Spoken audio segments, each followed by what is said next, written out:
a fellow entered a classroom with a rifle. He separated the women and the men. He ordered the men to leave. He asked the women whether they knew why they were there. Instead of replying to that, one student asked who he was, and he answered that he was fighting feminism. And he responded by opening fire on the students from left to right, Jeepers. calling women a bunch of feminists, shooting 9 of them, killing 6 of them, and then moved through the college shooting just women, more women. During his 20-minute rampage, he murdered 14 women, injured 10 others and 4 men before he took his own life. And in his note, he blamed feminists for ruining his life. The note contained a list of 19 radical feminists who he said he would have liked to kill, but he ran out of time. Wow. So they were lucky. He had purchased his gun less than a month earlier in a sports store in Montreal. He had told the clerk he was going to use it to hunt small game. Now, leftists, liberals, what have you, they love to argue that straight white men are like the devils of the earth. They are the worst kind of men. And then, on the other hand, these are the same guys, women typically, who are still worshiping straight white dudes. Just, they're different because these ones are wearing dresses and using feminine names. Think about the history of feminism, right? When women got the right to vote, it was only white women that got the right to vote. Black women couldn't get the right to vote then. When we progress into second wave feminism, it wasn't all women that were getting rights under the Equality Act or like the attempted pass of the Equality Act. It was straight women. Think about the Lavender Menace, right? Like think about how queer women were maligned and marginalized, and now bring this to, I don't know that I'd call it, I guess this is third wave feminism is the way I've seen some scholars and like historians categorize this, but there may be other more accurate ways to categorize this. Bring us to our current wave of feminism, which is trans-exclusive. We're seeing the rise of TERFs, trans-exclusionary reactionary fascists, TERFs, who are saying, I will not let this movement progress forward because I don't think these people deserve to have rights. In the same way that cis straight people said this in the 70s, they were like, I don't think queer women deserve to have rights. In the same way that white women said in first wave feminism at fucking Seneca Falls, that they were like, I don't think black women should have the right to vote. You are standing in a legacy of bigoted, closed-minded, anti-progressive women. And then because of cultural relativism and a belief that all minorities are just poor little minorities that don't know better, they refuse to see misogyny when men of color, disabled men, gay men, men who identify as women, they refuse to see when any of those men act in a misogynistic way. Which, of course, only leads to actual minority women having their concerns and experiences ignored because we can't possibly admit that black men do bad things sometimes too, or that, oh no, sometimes disabled men do bad things too. So you end up with this apologism for anything a man does as long as he has the correct identity to go with it. And even if he actually is a white straight man, as long as he doesn't identify as a white straight man, then it just doesn't count. So I'm the girl next to him in that video. It's funny because in the comments, so many people are guessing what I'm thinking and feeling in that moment based on their own biases. Like there are some people saying, oh my god, that girl looks so afraid. Why is nobody helping her? Where are the men to come save her? And then there are some people giving out to the creator for being scared, being like, that girl beside him isn't bothered. She sees this every day. And I know this is really topical because there's like the subway puncher and things like this. But I think what's really important to do in that moment is literally just keep your wits about you. I had my headphones off. I wasn't reading my book. I'm just looking straight down.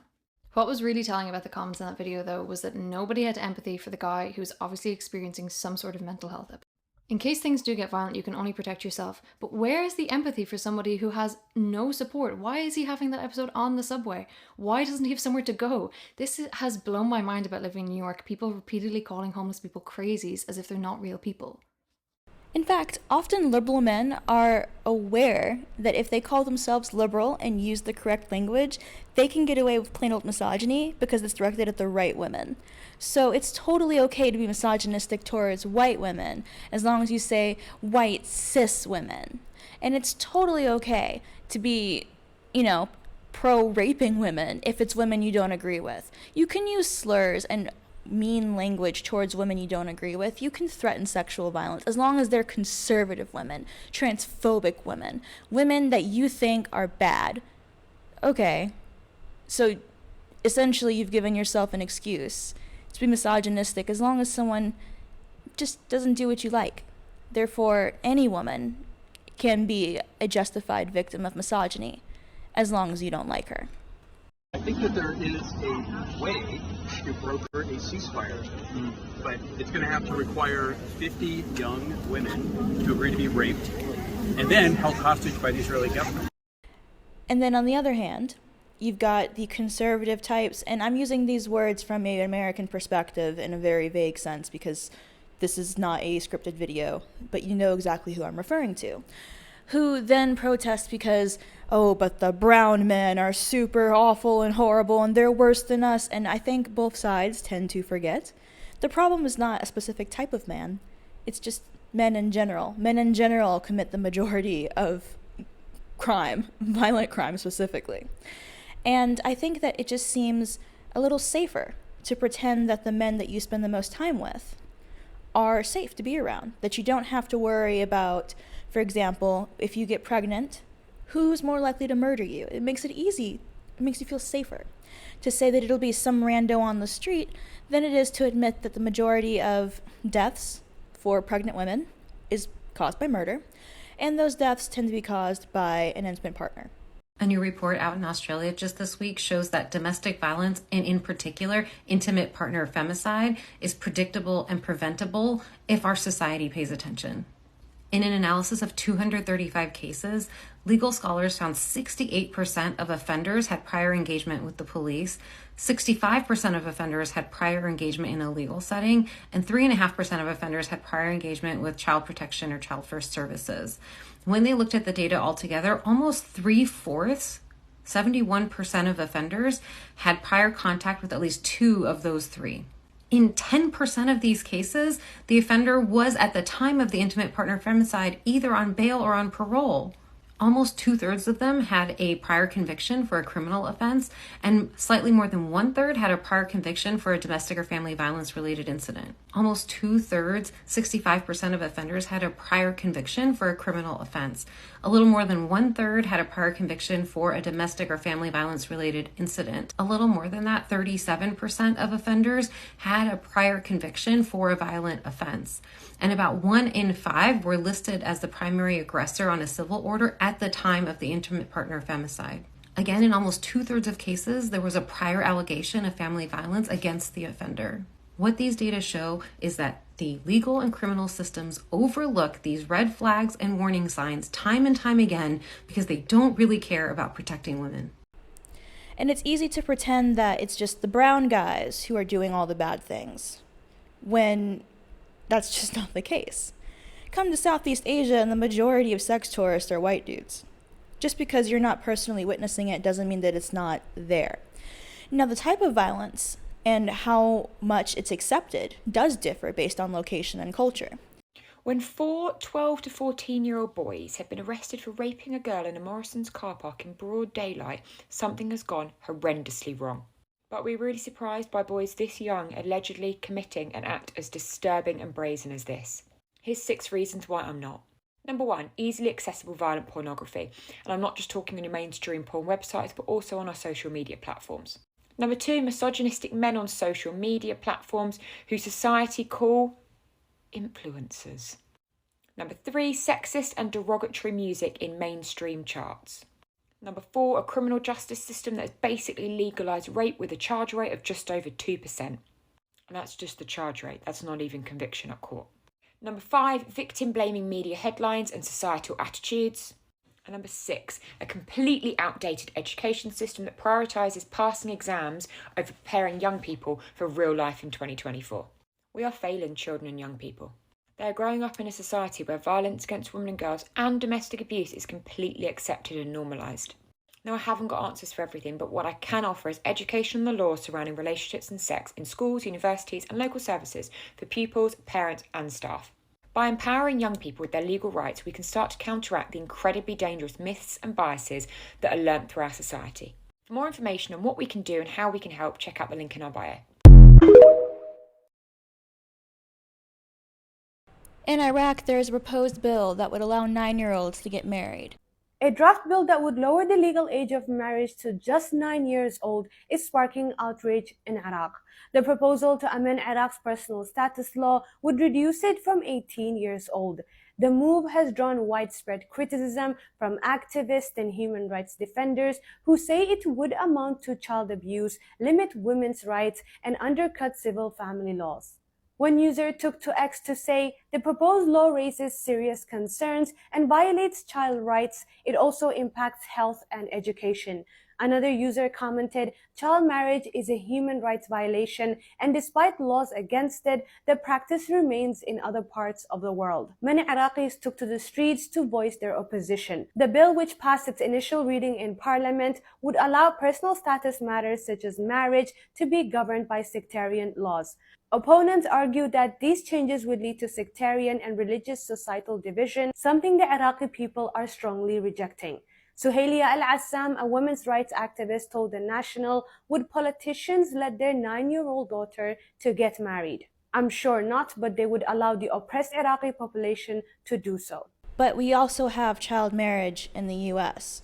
Right now, in the United States, it's 100% legal for children to be married to adults in 38 states. And it's gross, and you can take action, especially if you're in California. Listen up. From 2000 to 2018, 300,000 children as young as age 10 were married to adults. With the approval of the government. Clearly this isn't talked about enough. A lot of people don't even know that it's happening. And supporters of child marriage will always say that it's just marriage between 17-year-olds and 18-year-olds, but that's not true. It's actually a lot of gross stuff that's happened. There's an incredible coalition called Unchained at Last, which was founded by Frady Reese, who herself is a survivor of forced marriage. It took Frady 14 years to be able to get out of her marriage, and that's the case for many survivors of child marriage, because even the most mature minor or an emancipated child can't bring legal action and get divorced, meaning that they would be trapped inside of that marriage, which is often abusive economically, physically, sexually, and mentally. If you're a resident of the state of California like I am, there is a pre-filled letter that Unchained at Last has created, which is accessible via this link or the link in my bio, so that you can make sure that a bill is passed to ban child marriage in the state of California,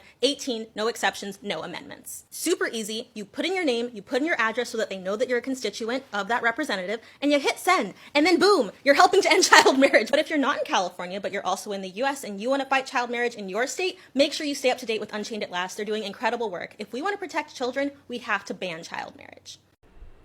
We just say that it's a religious thing and then proceed to ignore it. We like to say that religious extremism only happens in the brown religions, but it happens in Christianity a lot too. Fundamentalist Christians are just as much of a cult as fundamentalist Muslims. In both cases, it's women and children who end up being essentially tortured with the approval of these religions, because in those religions, basically all of the religions can be twisted to basically say women are lesser creatures that should listen to men and be slaves. Now, you can argue as long as you want that, oh, well, the religion doesn't really say that, but the system is what it does. And if the system ends with women suffering, then that's what it does. It's a woman suffering system. Doesn't matter if your God is nice and kind and cares about people. What matters is how it's used on a daily basis. So if you're unaware, the UK riots are happening right now because of that 17-year-old who killed 3 girls about 5 days ago now, which is absolutely horrible. So my condolences to the family. But the main issue why conflict is happening, because the media put out there that this 17-year-old is a supposed asylum seeker, a migrant, which the far-right group ran with and decided to go berserk because of that. And Keir Starmer, our Prime Minister, actually backed that statement at the time. But a couple of days ago, he said, oh, this is a mistake. I apologize. He's not an asylum seeker. He's born here. His parents are from Rwanda. So he's actually a British citizen. And the far-right group, they don't care. They're not trying to hear it. So they're still causing havoc and using that as an excuse to run rampage in the streets as of current. It's as if the far-right group were waiting for the perfect moment to pounce and just go run rampage in the streets. They're using this, even though Keir Starmer confirmed that he's not a migrant, he's born here, that they were waiting for a time to be openly racist and to be openly marginalizing groups. Even if you're not Muslim, if you're a minority in general, you can't be in the streets, all these things. And somehow they want to correlate that we're taking their jobs, all these old things that they used to say, now bringing it up again. It's almost like they were waiting covertly under the covers to then pounce out and use this little reason of, which is a mistake, calling him an asylum seeker, to then come and put this false narrative saying that all migrants are bad, migrants are the issues of this country, when in the first place it was just a mistake. It was a mistaken identity of him being a migrant. And this just goes to show the power of how social media can really push a narrative and cause problems. And the fact that Keir Starmer also backed the statement is where the issue is as well. If you're someone who's of leadership, you have to make sure that when you speak, your facts are correct. Because Keir Starmer made this little mistake, this has now led a whole group to go against a lot of people in this country simply because the Prime Minister himself decided to go with one narrative. And he now wants to apologise at this time, and it's just too late. It's too late. As media journalists and as a leader, I think there should be more regulations on how they portray perpetrators, how they portray victims, what they say, and make sure it's factual, because now they're angry. Oh, the Prime Minister's now angry. Oh, these riots, these thugs, these this, these that, but you caused it because of what you said. And the media ran with it as well. So now you want to go blaming everyone else, but you caused it with your words. They need to be more careful as a leader. You know that your words hold weight, and now you want to come and say, "Oh, we're so afraid. We need to take care of the community," but you caused it with your words. As a leader, you should be more cautious. Now, I bring all this up because recently there has been some riots in the UK because the 17-year-old who stabbed several children at a Taylor Swift-themed activity night was at least reported on initially as an immigrant. Well, it turns out he's a second generation, so he's actually a British citizen. But it's really, really easy to point to that and go, oh, Muslim, brown, how scary. And you do realize that plenty of white dudes commit acts of terrorism too. I mean, if you come down to the core of it, it's just hating women. Every culture has it, woman hating. It's just accepted to different levels. And of course, every time we have an act of terrorism these days, the first thing people want to ask is, well, what was the religion? What skin color were they? And the minute that it turns out that the guy was white, it ends up being, oh, but he had mental health issues. He really wanted a girlfriend. He was lonely. The excuses come out. And of course, if the guy was brown, then it's going to be, oh, religion. See, there's proof that we shouldn't have open borders. And you know what? I don't think you should let in people who believe that women are fundamentally lesser people. But I don't think that's a racial thing. Misogyny is worldwide. It's the most universal form of oppression. And recognizing that means looking at the people in your own lives, the men in your own lives, your own communities, and admitting that those same attitudes are evident there as well. And it may not always be the same type of reaction. It's not always going to be shooting up or stabbing up a place. But it could be, for example,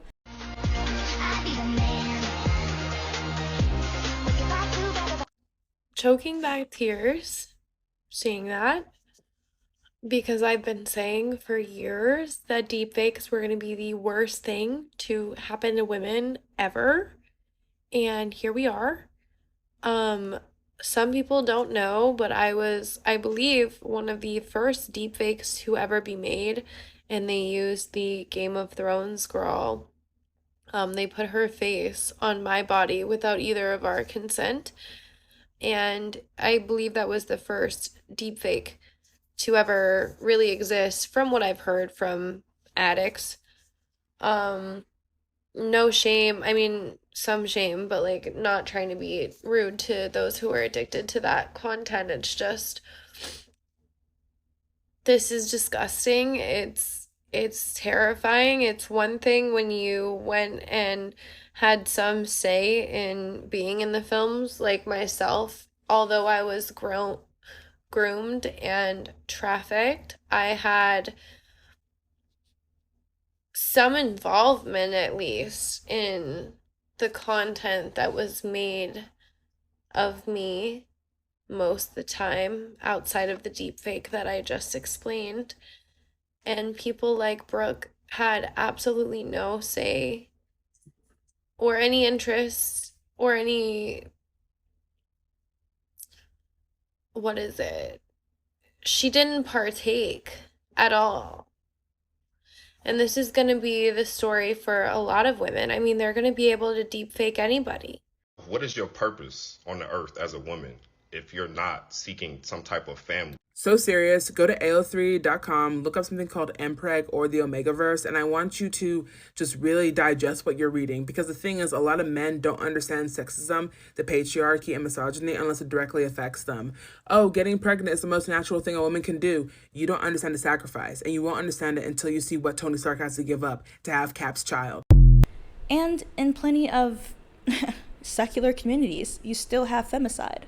We don't call it that, I think, because it's scary to admit that a lot of men genuinely hate women, but it's there. So next time we hear the news, and this is why I try to at least wait a little bit to get more information before coming out and making a big, loud judgment. We should wait a little bit. Here's some more evidence. Make sure we actually know what the hell is going on before making these loud judgments.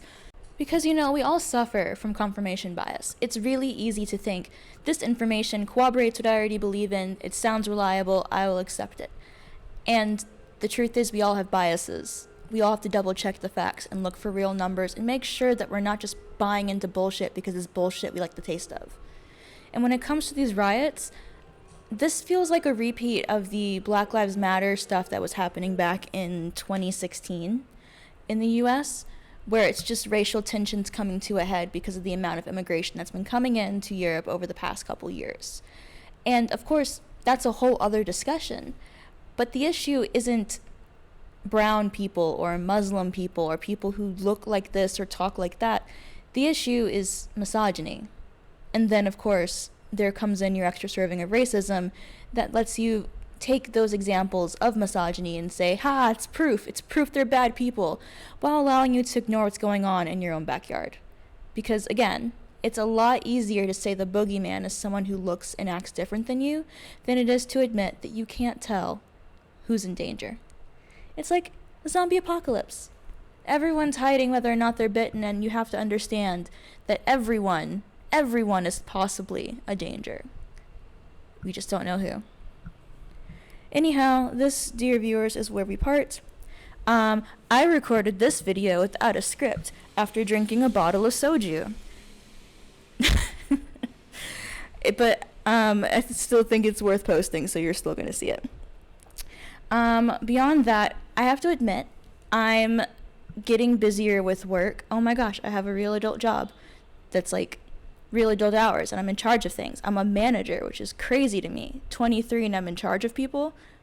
Anyway, over the past couple weeks, I've been very, very busy with fundraising, with dealing with volunteers coming in.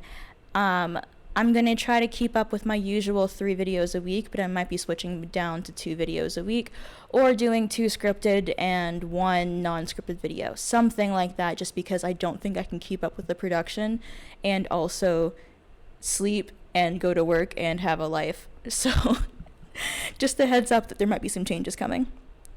Anyhow, if you guys have any comments, questions, or concerns, you can let me know in the comment section down below, and I'll see you guys next time. Bye.